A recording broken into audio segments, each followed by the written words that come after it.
माँ काली और अनन्य भक्त की भक्ति। प्रस्तावना। माँ काली को अक्सर उनके उग्र और विनाशकारी रूप में देखा जाता है, लेकिन उनके भक्तों के लिए वे एक करुणामयी माँ हैं। ये कहानी एक ऐसे ही सरल हृदय भक्त की है जिसने अपने विश्वास से माँ को प्रसन्न किया। कहानी। बहुत समय पहले की बात है। एक गांव में रामदत्त नाम का एक गरीब ब्राह्मण रहता था।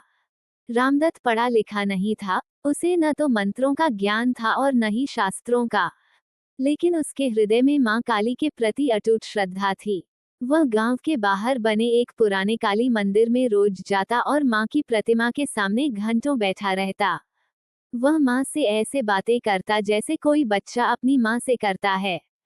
वह कहता, माँ, मुझे नहीं पता कि तुम्हारी पूजा कैसे करते हैं, लेकिन मुझे बस इतना पता है कि तुम मेरी माँ हो और मैं तुम्हारा बच्चा हूँ। भक्त की परीक्षा। एक बार गांव में बहुत बड़ा विद्वान पंडित आया। उसने देखा कि रामदत्त बिना किसी विधि विधान के बस आंखें बंद करके माँ के सामने बैठा है।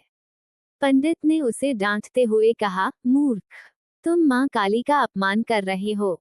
बिना शुद्धिकरण और संस्कृत मंत्रों के माँ कभी प्रसन्न नहीं होती। माँ तो रक्त और तपस्या की प्यासी हैं, तुम्हारी इन बातों से कुछ नहीं होगा। रामदत्त डर गया। उसने पंडित से पूछा, महाराज, फिर मैं क्या करूं? पंडित ने मजाक में कह दिया, अगर माँ को खुश करना है तो अपनी सबसे प्रिय वस्तु उन्हें अर्पित करो और कठिन उपवास करो। रामदत्त का समर्पण। रामदत्त के पास धन दौलत तो थी नहीं, उसके पास बस एक छोटी सी गाय थी जिसे वह बहुत प्यार करता था। उसने सोचा कि वह अपनी गाय माँ को दान कर देगा, लेकिन फिर उसे लगा कि माँ तो पूरी सृष्टि की मालिक हैं, उन्हें गाय की क्या जरूरत। वह व्याकुल होकर माँ के चरणों में गिर पड़ा और रोने लगा। उसने पूरे दिन कुछ नहीं खाया। आधी रात को जब मंदिर के द्वार बंद थे, वह फूट फूट कर रोने लगा और बोला, माँ, मेरे पास देने के लिए कुछ नहीं है। ये शरीर भी तुम्हारा है, ये प्राण भी तुम्हारे हैं। अगर तुम मेरी भक्ति से खुश नहीं हो तो मेरा ये जीवन व्यर्थ है। माँ का प्रकट होना। कहते हैं कि माँ काली भाव की भूख ही होती हैं। जैसे ही रामदत्त ने पूर्ण समर्पण के साथ अपना सिर माँ के चरणों में झुकाया, मंदिर में एक दिव्य प्रकाश फैला। माँ काली अपने सौम्य और ममतामयी रूप में प्रकट हुई। उनके एक हाथ में वरदान देने की मुद्रा थी। माँ ने प्रेम से रामदत्त के सिर पर हाथ रखा और कहा, पुत्र उठ। मुझे तेरे मंत्रों की नहीं, तेरे आंसुओं और तेरे निश्चल प्रेम की आवश्यकता थी। जो पंडित शास्त्रों में उलझे हैं, वे मुझे नहीं पा सकते, लेकिन जो तेरी तरह हृदय से मुझे पुकारता है, मैं उसके पास दौड़ी चली आती हूँ। निष्कर्ष।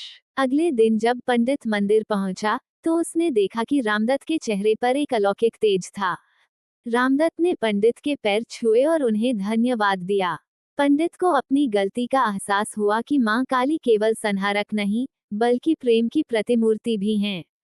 इस कहानी से सीख। माँ काली को प्रसन्न करने के लिए किसी कठिन कर्मकांड की आवश्यकता नहीं है।